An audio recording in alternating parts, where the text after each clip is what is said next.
নমস্কার বন্ধুরা, স্বাগত জানাই আমার এইচডি টেকনিক্যাল এডুকেশন চ্যানেলে। যদি আমার চ্যানেলে নতুন হয়ে থাকো তাহলে সাবস্ক্রাইব বাটনে ক্লিক করে পাশের অ্যারোতে ক্লিক করে অল সিলেক্ট করে রাখুন, যাতে আমাদের নোটিফিকেশান সবার আগে আপনার কাছে পৌঁছে যায়। নমস্কার বন্ধুরা, চলে এসেছি এক্সেলের আরেকটি ক্লাস নিয়ে এবং আজকের ক্লাসে আমি সুইচ ফর্মুলা নিয়ে আলোচনা করব এবং এই সুইচ ফর্মুলা কিন্তু ইফ কন্ডিশনের ফর্মুলাকে অচল করে দেবে। তার মানে কি, ইফ কন্ডিশন ফর্মুলার যে আউটপুট সেম আউটপুট কিন্তু সুইচ ফর্মুলা বের করে দেবে। সেক্ষেত্রে কিন্তু কিছু কিছু শর্ত সাপেক্ষ, মানে সব যে ইফ কন্ডিশনকে বের করে দেবে এটা একদমই ভুল। কিছু কিছু ক্ষেত্রে ইফ কন্ডিশনের পরিবর্তে আমরা সুইচ কন্ডিশন ব্যবহার করতে পারি।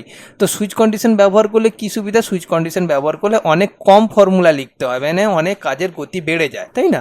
তো তার জন্যই আমরা কিন্তু ইফ কন্ডিশনের পরিবর্তে সুইচ কন্ডিশন ব্যবহার করব। দেখো এখানে আমি একটা স্ট্রাকচার রেডি করেছি, যেখানে দেখতে পাচ্ছ কিছু নাম দিয়েছি এবং কিছু নাম্বার দিয়েছি। নাম্বারের ভিত্তিতে বি সি ডি এইভাবে আমি কিন্তু কাউন্ট করেছি। যেমন এখানে একটা এক্সাম্পল সাইটে একটা ছোট্ট টেবিলে লিখে রেখেছি, যাদের নাম্বার 1 তারা হচ্ছে এ, এবার 2 থাকলে বি হবে, 3 থাকলে সি হবে, 4 থাকলে ডি এবং 5 থাকলে ই। এটা কিন্তু ফিক্সড, মানে এ 1 থাকলেই শুধুমাত্র কিন্তু এ শো করবে আর 2 থাকলে শুধুমাত্র বি শো করবে।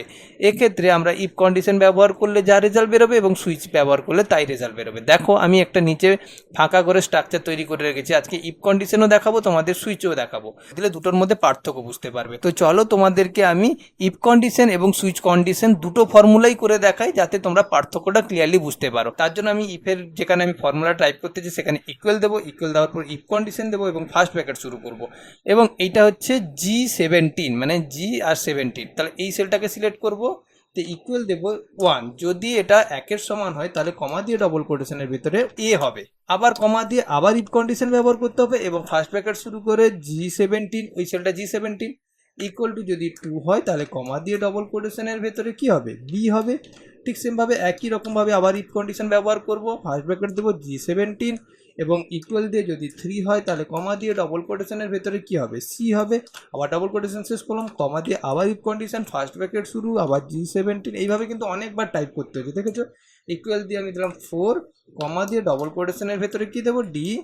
আবার সেমভাবে কমা দিয়ে আবারও ইফ কন্ডিশন দিতে হবে, ফার্স্ট ব্র্যাকেট শুরু করতে হবে G17 এবং ইকুয়াল টু যদি 5 হয় তাহলে কমা দিয়ে ডবল কোটেশনের ভেতরে কি হবে, লাস্ট হয়েছিল ডি, তারপর ই। ওকে, এই কন্ডিশনটাই আমি চেয়েছিলাম এবং ব্যাকেটগুলো শেষ করে যাব, যতগুলো ব্যাকেট শুরু করেছি শেষ করে দিলাম। আরেকবার বুঝিয়ে দিই, জাস্ট G17 মানে যেখানে নাম্বারটা আছে সেইটা যদি 1-এর সমান হয় তাহলে এ পাবে, তাহলে যদি 2-এর সমান হয় তাহলে বি দেখাবে, যদি 3-এর সমান হয় তাহলে সি দেখাবে, যদি 4-এর সমান হয় ডি দেখাবে এবং 5-এর সমান হলে ই দেখাবে। এটাই হচ্ছে আমার ফর্মুলা, ইফ কন্ডিশনের ফর্মুলা। জাস্ট এন্টার মেরে দেবো। দেখো এই মুহূর্তে 2, তার জন্য বি দেখাচ্ছে, এখানেই কন্ডিশন দেওয়া আছে 2 হলে বি দেখাবে, তাই না? তাহলে এটাকে আমি জাস্ট ড্র্যাগ করে টেনে দেবো। দেখো 4 হলে ডি দেখাচ্ছে, দেখো 4 হলে ডি দেখাচ্ছে, সেরকম 3 হলে সি দেখাচ্ছে, 3 হলে সি দেখাচ্ছে। এইভাবে কিন্তু আমার ইফ কন্ডিশন কাজ করছে। এবার এইটাকে সুইচ ফর্মুলার সাহায্যে কিভাবে সহজে করতে পারি দেখ, যার জন্য আমাকে কি করতে, সুইচ ফর্মুলাকে কল করতে। জাস্ট ইকুয়াল দেবো, ইকুয়াল দেওয়ার পর সুইচ ফর্মুলাকে কল করলাম এবং ফার্স্ট ব্র্যাকেট দেবো।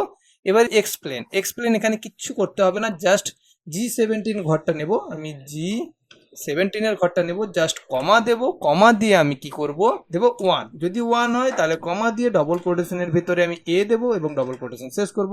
দেখো শুধুমাত্র কমা দিলেই হয়ে যাচ্ছে, তবে 2, আবার কমা দেবো, ডবল কোটেশনের ভিতরে বি দেবো, তাহলে খুব সহজেই হচ্ছে না? তারপরে আবার দেবো 3, যদি 3 হয় তাহলে কমা দিয়ে ডবল কোটেশনের ভেতরে কি হবে, সি হবে।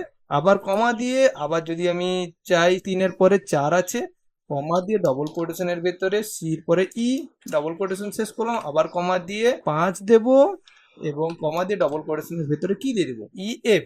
আচ্ছা সরি, এখানে ভুল হয়েছে, আচ্ছা সির পরে এখানে ডি দিতে হতো।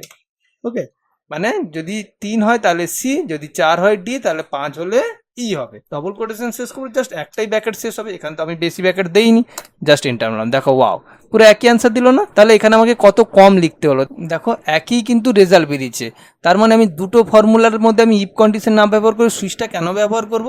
তার কারণ হচ্ছে আমাদেরকে ইফ কন্ডিশনের ক্ষেত্রে অনেক বড় ফর্মুলা টাইপ করতে হচ্ছে। দেখতে পাচ্ছ এখানে কতটা বড় ফর্মুলা টাইপ করতে হচ্ছে, সেখানে কিন্তু সুইচের ক্ষেত্রে কত ছোট ফর্মুলা, জাস্ট এখান থেকেই শুরু হয়েছে।